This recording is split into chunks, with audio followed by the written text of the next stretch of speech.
¿Qué tal amigos? ¿Cómo están? Bienvenidos a la edición semanal de Superman sin Anestesia por las redes sociales de Tribu Televisión. Finalmente, el ministro del Interior, Juan José Santibáñez, fue censurado por el Parlamento con 78 votos a favor. Evidentemente, Santibáñez no había fracasado en su lucha contra la inseguridad ciudadana, pero tampoco con la salida de Santibáñez no es que todo por arte de magia se va a arreglar y la criminalidad va a reducirse porque es un problema que abarca a diferentes sectores, diferentes estamentos, el sistema de administración de justicia, los fiscales y los jueces que liberan a delincuentes es otro problema, y etcétera, ¿no? También el Congreso que tiene que dar mejores leyes que protejan a la policía. Pero lo que queda claro aquí es que no se van a quedar tranquilos los caviares con la salida de Santibáñez porque la señora Susel Paredes ya ha anunciado que va a presentar una vacancia contra Dina Boluarte. A Río Revuelto, ganancia de pescadores. Y para hablar al respecto hemos convocado a Renzo Ibáñez, él es politólogo y militante aprista. ¿Qué tal, Renzo? ¿Cómo estás? Muchas gracias por la conversación. Hola, querido Aarón, muchísimas gracias por la invitación y atento a tus preguntas. Eh, Se habló de un merinazo, ¿no? Es decir, un golpe caviar como el que Sí. ocurrió tras la vacancia de Vizcarra. ¿Tú crees que los caviares buscan en estas marchas, legítimas marchas de este sector, de los grupos musicales, ellos buscan un muerto para que caiga el gobierno? Totalmente, por supuesto que sí. Además, todos sabemos que ellos han estado buscando la caída de Dina, incluso desde antes que se gestara su propia asunción al cargo. Y me refiero a lo siguiente, es decir, toda la reacción que hubo después de la caída de Pedro Castillo fue una reacción de un lado un poco maniquea, por supuesto, se generaron todo tipo de argucias para poder asusar a la población, muchos de ellos bien intencionados que también salían a protestar, pero que lo hicieron de las peores formas y en el peor de los contextos. Eso sí creo que estas 50 muertes necesitan, por supuesto, de una de justicia. Responsable, Creo que ¿no? Hablamos de responsable. responsables, por supuesto, creo que ahí el gobierno de Dina ha tenido un hueco enorme y sí, creo que hay responsabilidades que se tienen que evidenciar y ella tiene que asumir, por supuesto, también la responsabilidad política de ese momento. Sin embargo, también sabemos que hay grupos violentistas, gente que no cree en la democracia, que quería destruir el Estado de Derecho, quería ir en contra de la Constitución y que, por supuesto, no iban a tolerar que alguien como Dina Boluarte, que después se evidenció que no era necesariamente una mujer ideologizada, sino más bien muy pragmática, que ha preferido convivir con sectores que no necesariamente estaban sosteniendo al régimen con el cual colaboró, que fue el régimen de Pedro Castillo. Entonces, no querían saber nada de una convivencia democrática post Castillo. Más bien quería que se acabe el régimen y entrar a una nueva etapa de incertidumbre para ellos poder colocar a alguien como Castillo, o funcional como Castillo, o peor que Castillo, cosa que no ha sucedido. Entonces, claro, los caviares y sobre todo y las extremas izquierdas o los extremistas que no creen en la democracia, siempre han estado buscando los espacios para poder justamente bajarse a Dina Boluarte y con ello bajarse el Estado de Derecho y por supuesto la democracia.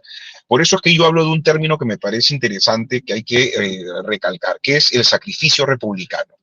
Uh -huh. Aquí los demócratas de verdad no es que estemos muy contentos con Dina Boluarte, No, pues. ¿ok?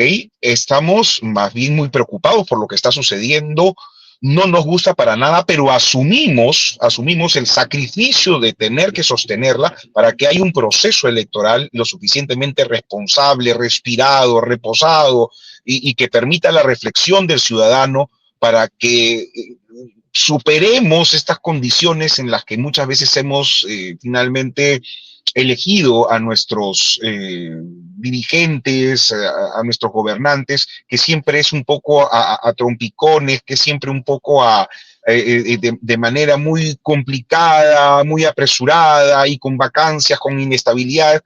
Entonces creemos que sí es un momento en donde debe, por supuesto, primar la tranquilidad y la reflexión. Y eso no se puede hacer con adelantos de elección, no se puede hacer con vacancias, sino más bien entrando a una etapa en donde podamos reflexionar, pero sobre todo conversar entre las fuerzas democráticas para permitir este espacio de tranquilidad para que la ciudadanía pueda realmente elegir a los mejores. Y eso, ¿No es una sí, desesperación, Renzo, en que la presidenta no convoque a elecciones en abril? sí, claro, claro, quieren bajarse el régimen en principio para ganar un poco, ¿no? Porque, a ver, se baja el régimen y el bajarse el régimen, ¿qué implica? Implica una pérdida para el sector democrático, institucional, porque claro, se evidencia una poca fortaleza, se evidencia que al final está ganando quienes buscan justamente destruir el régimen y con ese bolsón de legitimidad, entre comillas, van a posicionar a quien ellos quieran en un futuro inmediato, ¿no es cierto? Pero si quien sería Este, el presidente de la República si es que cae Dina Boluarte, el señor Salguana, APP, Acuña, no les importa. no les importa para nada. Nunca les ha importado quién esté en ese momento en el cargo. Siempre ellos piensan en manipular. Los famosos puerta falsa, ¿no? Esta gente que busca siempre encaramarse en el poder de tal forma que no necesiten tampoco de los votos. ¿Qué es lo que ha pasado, por ejemplo, con los caviares? Ellos pensaron que iba a pasar con Pedro Castillo y con Dina Boluarte lo que pasó finalmente con el señor Humala, con el señor PPK, con Vizcarra de alguna u otra manera y por supuesto con el señor Sagasti, quien es parte de ellos. Entonces, claro, ellos no se enfrentan a elecciones porque por lo general siempre salen perdiendo, tienen 5 o 6 congresistas máximo, entonces 2%, ¿no? claro, entonces tienen que cooptar, tienen que secuestrar al presidente de turno. Por eso yo hablo de que todos los presidentes han sido simplemente percheros que han sostenido una banda presidencial en los últimos años y que han sido más bien secuestrados psicológica y políticamente por parte de este sector que ha tenido esta sagacidad, ¿no? De entender que finalmente su única posibilidad de llegar al poder es justamente cooptando a los presidentes que ya están elegidos, ¿no? Entonces usan, por ejemplo, el discurso anti, que muy bien saben usarlo, para confrontar a la población, para generar espacios de polarización y con eso legitimarse y estar cada vez dentro del poder, digamos, un poco aislando a quien tiene formalmente el poder y con eso tener finalmente las riendas del Estado, ¿no? Entonces, claro, esto no pasó, por ejemplo, con Alan García. Esto no pasó con el señor Merino, además fue muy poco tiempo, pero ellos estaban seguros que con Merino no podía pasar lo que había pasado con Vizcarra. Y me parece que no llegó a pasar por completo con el señor Pedro Castillo, a quien creo que desde su visión eh, discriminadora, porque ellos mucho hablan de discriminación, pero son los principales discriminadores, dijeron, al Cholo Castillo lo vamos a domesticar como domesticamos a Humala, aunque suene horrible, pero estoy seguro que ese fue finalmente el pensamiento de estos, y al final Pedro Castillo, por una serie de condicionantes, no se entregó por completo a la caviarada y se terminó entregando otras fuerzas tan oscuras como estas, como por ejemplo, Movadef, Sendero Luminoso, que incluso llegó a entrar a Palacio. Y esto no lo decimos nosotros, incluso lo dice el propio César Hildebrand en una de sus investigaciones, en sus columnas, cuando estaba Pedro Castillo en el poder, supo denunciar en algún momento. O sea que las cosas estaban claras y claro, ellos tienen que generar todo lo posible para que la inestabilidad cunda, para que el pánico cunda y así precipitar las elecciones y con esta tensión que puedan ellos generar lo que tú muy bien dijiste, ¿no? Una pesca importante en este río revuelto que ellos mismos ¿Por qué, buscan sí, generar. por qué los grupos musicales, Armonía 10, entre otros, decidieron no participar en estas marchas contra la inseguridad ciudadana? Porque evidentemente se politizó, ya estaba el Partido Morado diciendo que todos los que nos gobiernan son criminales, incurriendo Uh en -huh. el difamación, y luego retrocedieron y ahora sí van a participar. ¿Han sido extorsionados también estos grupos?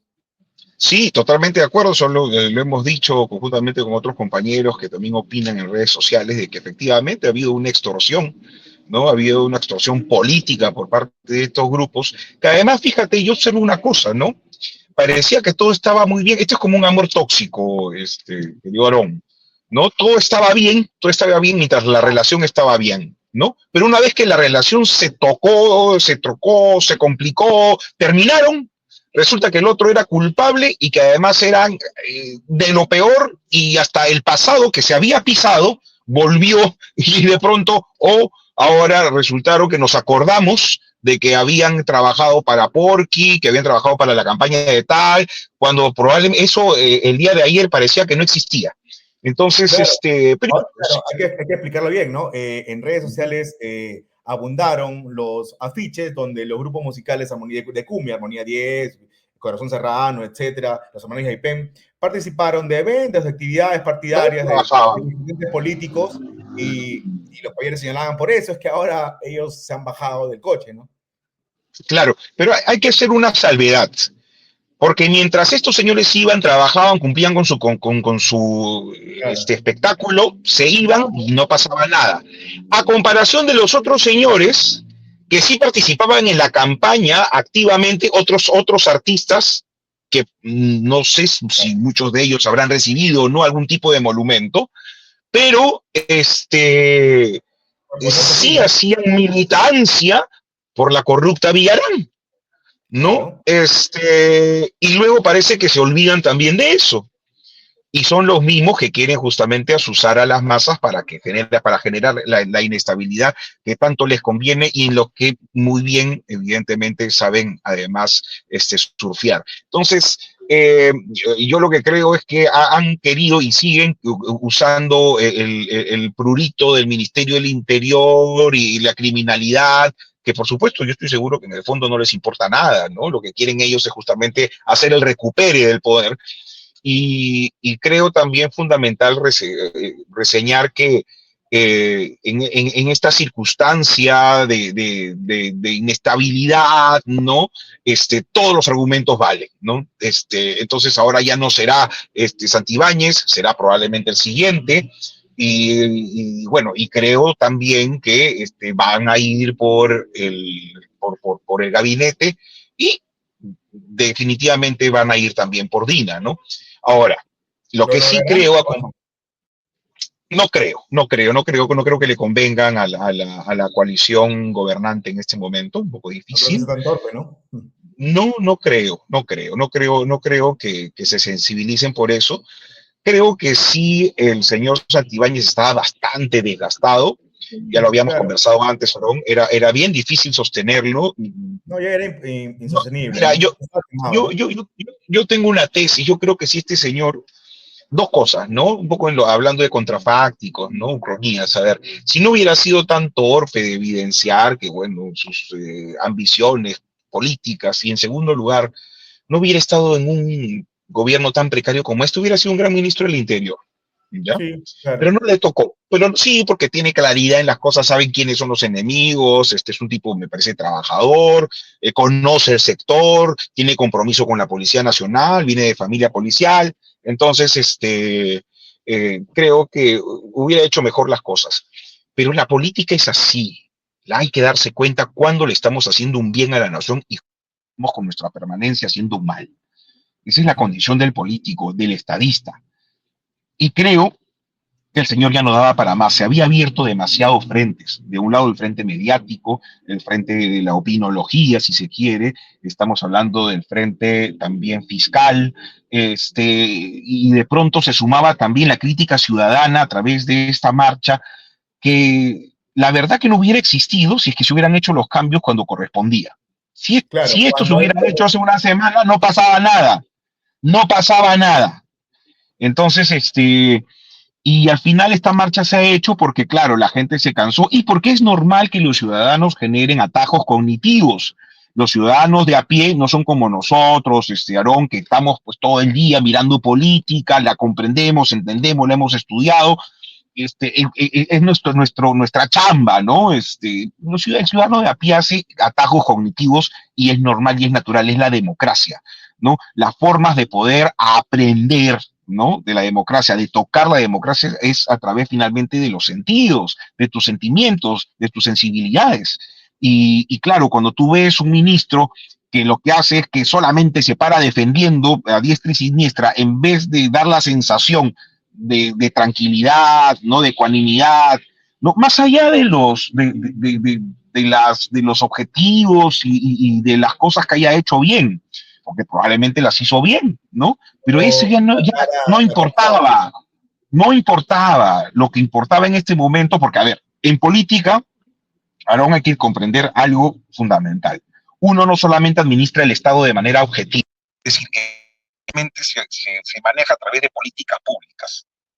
Uno también genera condiciones psicológicas a través del Estado para que pueda realmente esas políticas públicas ir por el mejor cauce.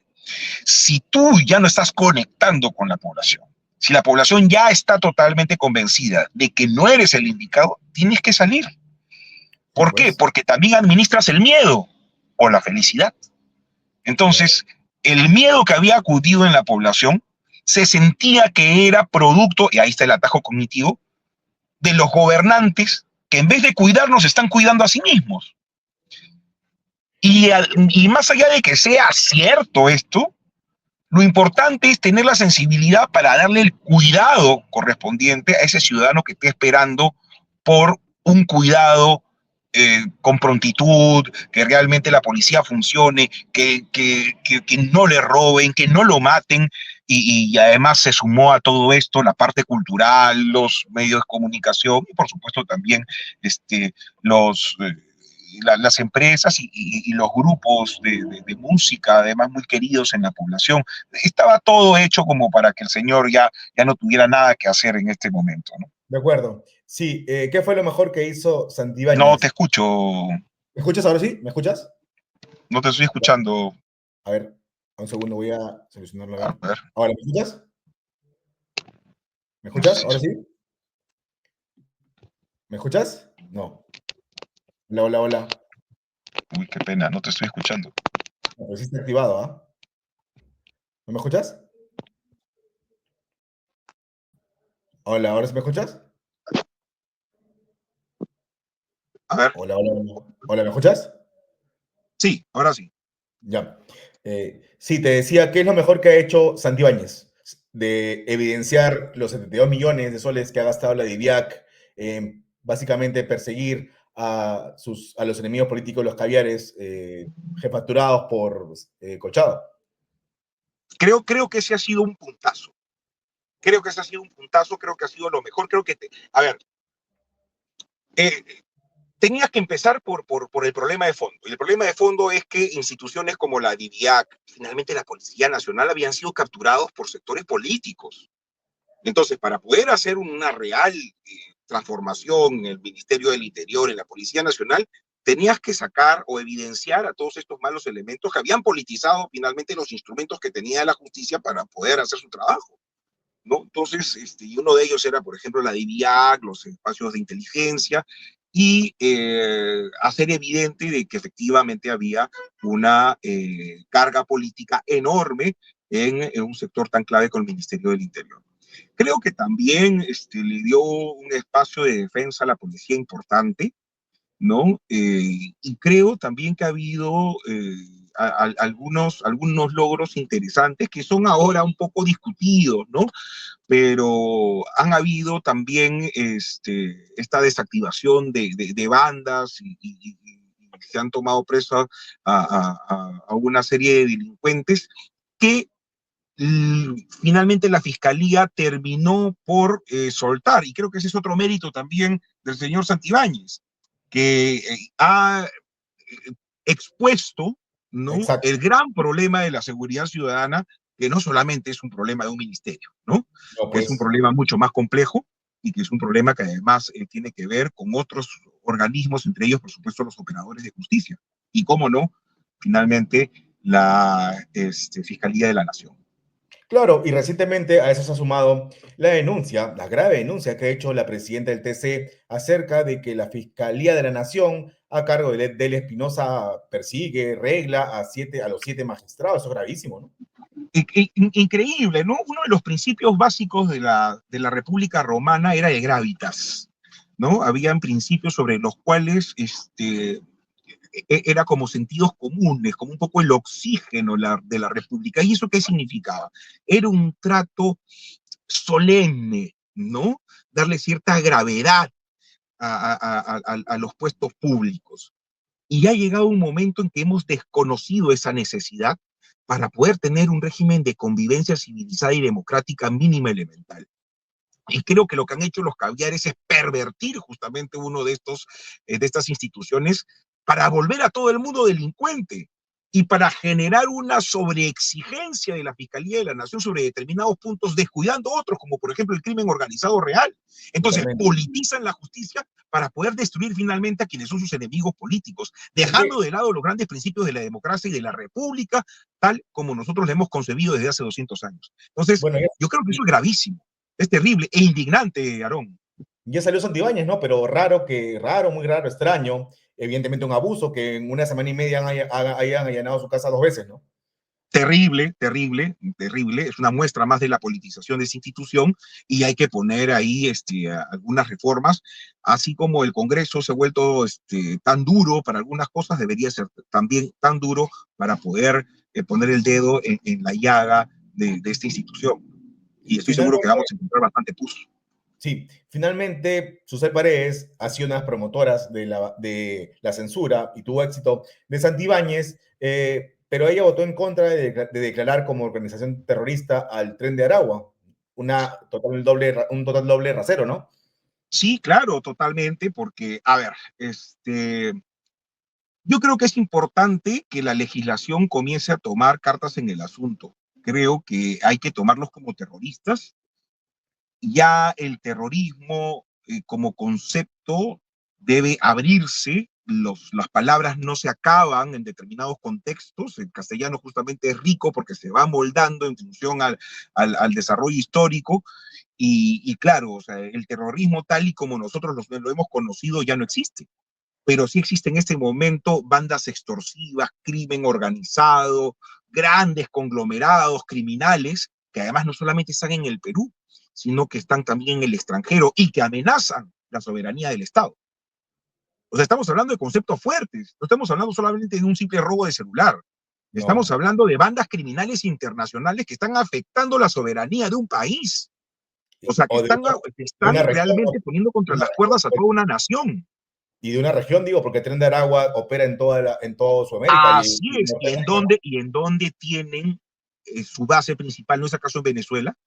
Claro, sí. Yo recuerdo mucho un famoso discurso de Andrés Tausen el año 1965 que se titulaba Ni macartistas ni tontos útiles. Y eso fue a propósito eh, hizo una referencia histórica del siglo XIX, del año 65, en la época de Benito Juárez, y habían los antirrevolucionarios o los que estaban en contra de la independencia mexicana, trajeron un, un emperador, Maximiliano de Habsburgo, ¿no?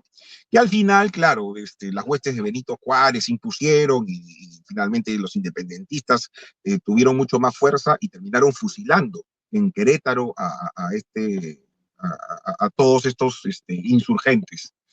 Y Andrés Tausen traía a colación eso, ¿no? Y decía a propósito de las guerrillas de 1965, todos estos que se habían alzado contra el orden democrático, que finalmente era el orden que se había consensuado entre los peruanos en ese momento, eran traidores justamente de esos sublimes y grandes principios, entonces tendrían que también merecer su Querétaro. Vale decir, estaba pidiendo la pena de muerte para, para los revolucionarios del 65, así como finalmente murieron los antiindependentistas del año 65, de 67 del siglo anterior. Entonces, a lo que voy es que estamos hablando de gente que está afectando los principios fundamentales de la República. O Sí. sea, estamos afectando cosas que son realmente esenciales. Y en ese sentido hay que tener muchísimo cuidado y tener suma flexibilidad para ver si es que tomamos más bien acciones mucho más duras de las que uno incluso por principio no estaría de acuerdo.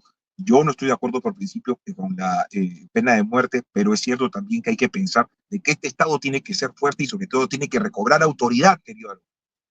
Claro. Yo quizás Entonces, estaría a por favor en el algún Perú caso todo, por el muy Perú claro. todo. Sí, yo creo que se puede debatir, ¿no? Se puede debatir, se puede Claro, abrir el cómo debate, no, ¿no? cómo no. Bienvenida, bienvenida el debate, pero no el uso demagógico, absurdo y hasta Sí. estúpido, perdónenme la palabra, de la pena de muerte, sino hay que discutirlo de manera mucho más consciente y ponderada. Sí, finalmente, Susel Paredes, ella decía cuando Castillo estaba en el poder que él podía ser delincuente, pero no era incapaz moral, y ahora quiere vacar a Dina Boluarte por incapaz moral. ¿En qué estamos, no? Ah, no, claro, es el famoso doble rasero que impera en todas las instituciones, en todas las personas que ya sabemos cómo son, ¿no? Es decir, el doble rasero fiscal es porque justamente hay caviares como Susel Paredes que buscan controlar ese tipo de instituciones. Y les duele a los caviares que le digamos caviares, ¿no? Y ahora les está doliendo, porque ya ha tomado otro significado, ¿no? El significante ha tomado otro significado. Al principio les encantaba. Es más, yo me acuerdo hace algunos años que era partidario de no decirles caviares porque les encantaba, les excitaba decirles que les digan caviares. ¿Por qué? Porque se sentían muy blancos, entonces, muy de champán y gente bien. Pero resulta que lo caviar ya ha ido transformando de significado, ya tiene otros atajos cognitivos, si se quiere, y ha tomado otros vuelos y ahora vemos que se han evidenciado, y hay que decirlo así, hay que señalarlo, como los más grandes golpistas del Perú contemporáneo, aquellos que realmente no creen en la democracia, en los fundamentos republicanos y sobre todo que son absolutamente inconsecuentes porque son los primeros que se hacen llamar el centro republicano y son los que más polarizan, son los que más destruyen, los que más insultan y los que más buscan el poder sin necesidad de asumir las reglas de la democracia como todo buen demócrata debería ser. Esto último que has dicho es bastante potente, ¿no? Porque ellos acusan de fascistas al sector que no piensa como ellos, pero quizás ellos son los Son fascistas, los los más del grandes poder, ahora. populistas, son los más grandes populistas. Y por supuesto en ese sentido comparten mucho con el fascismo. De acuerdo. Muchas gracias, Renzo, por la entrevista. Que tengas un buen fin de semana. Chao, chao. Muchas gracias, igualmente para ti y para todos tus seguidores. Hasta pronto. Ok, amigos, esta fue la edición de fin de semana de su programa Sin Anestesia. Nos vemos la siguiente semana, el siguiente sábado, para seguir abordando temas. Y ya sabe, yo concuerdo con Renzo Ibáñez, los caviares son los principales enemigos del país porque son antidemocráticos, dictatoriales y persiguen a sus enemigos políticos y hasta los encarcelan. Y si por ello fueran, hasta los liquidarían. Nos vemos la próxima semana. Chau, chau.